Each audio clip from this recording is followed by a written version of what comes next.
Contrary to the rumors that you've heard, I was not born in a manger. I was actually born on Krypton and sent here to save the planet Earth. We cannot continue to rely only on our military in order to achieve the national security objectives that we've set. Everybody somewhere between the ages of 18 and 25 will serve 3 months of basic training. We've got to have a civilian national security force that's just as powerful, just as strong. Yes, we can. Obama's healthcare plan will include coverage of all essential medical services. Yes, we can. Obama is a cruel hoax. He works for Wall Street. He's an agent of finance capital.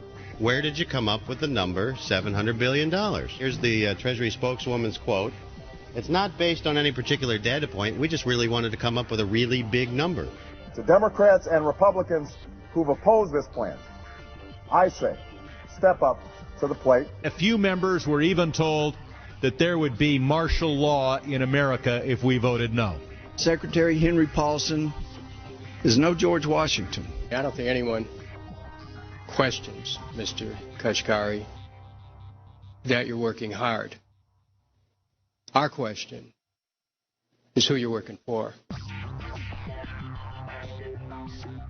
Obama pledged that he would resume the Security and Prosperity Partnership talks between Mexico and Canada that President Bush initiated.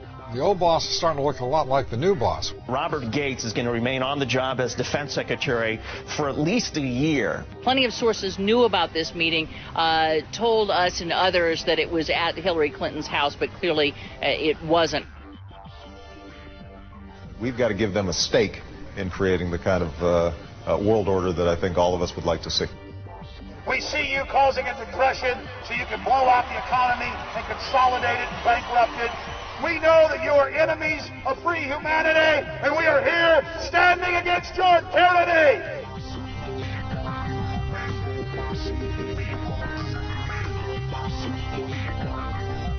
The Obama deception. The truth strikes back.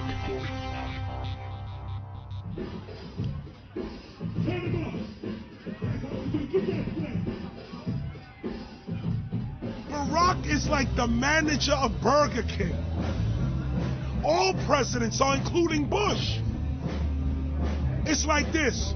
When your fries are cold, if your burger is not done right, you go back to Burger King, America, or your government, and you say, my burger's cold. I want new fries. First, you go to the cashier. That's the courts. You argue to the courts. The courts, if you can't get no justice with the cashier, you say, let me see the manager. I want to go to the Supreme Court. I want to see the president. The manager comes out. Hi, what can I do for you? Now, the manager can override the decisions of the cashier, but you never get to see the franchise owner of Burger King. If you really have a problem with your burger, you need to go see the franchise owner. We need to go to the top or to the bottom. We need to go to where the real architecture of government is.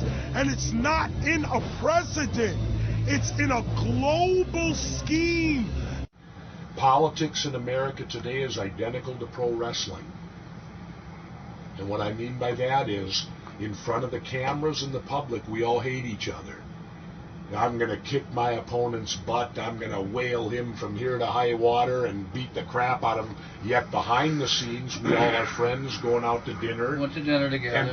And it's all a work. All intermarried. Show business. It's showbiz. And that's what you have today in politics. The Democrats and Republicans aren't really opposed to each other.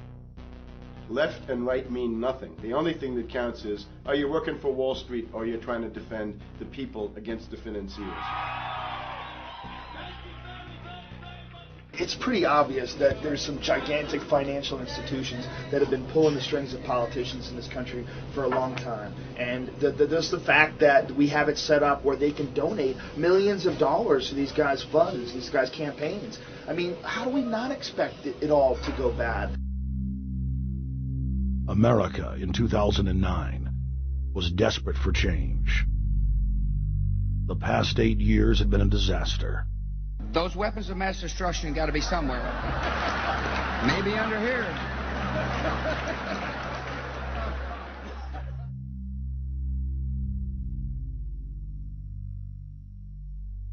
George W. Bush, who had claimed to be a conservative, had tripled the size of the federal government, shredded the Constitution, and destroyed the image of the United States worldwide. Nope, no weapons over there.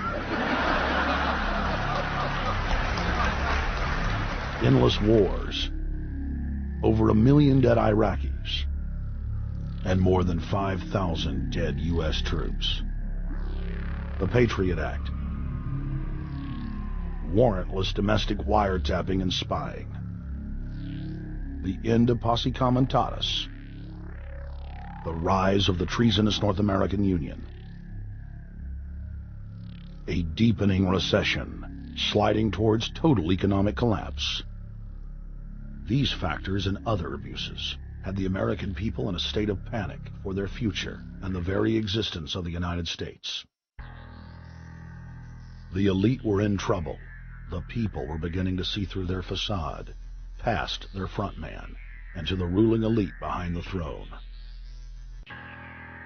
For the first time in U.S. history, both parties were universally hated. Congress had a 9% approval rating. The globalist agenda had stalled.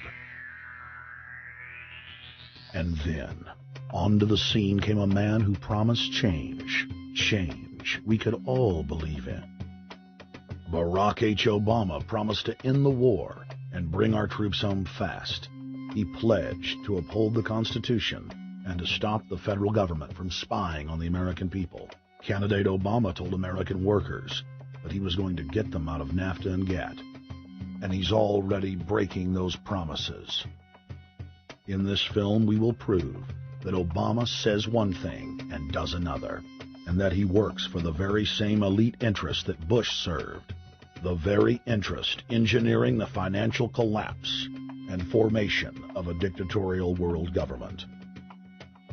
This film is not about left or right. It is nonpartisan. Our past documentary films are among some of the most damning indictments of George W. Bush and his administration that have ever been made. If humanity has any hope of effecting real change for the better, it will not come from the Madison Avenue false reality makers who have cast Barack Obama as the savior of the world. To alter our course from tyranny to liberty, to defeat the corrupt elite, we must get past the puppets and confront the real power structure of the planet. Now we can see a new world coming into view. A world in which there is the very real prospect of a new world order. Webster Griffin Tarpley is an accomplished geopolitical analyst and historian. Among his scholarly works are the unauthorized biographies of George Herbert Walker Bush and Barack Hussein Obama.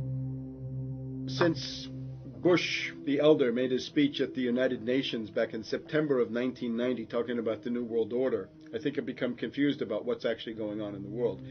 The New World Order is a more palatable name for the Anglo-American world empire. It's the planetary domination of London, New York, Washington over the rest of the world.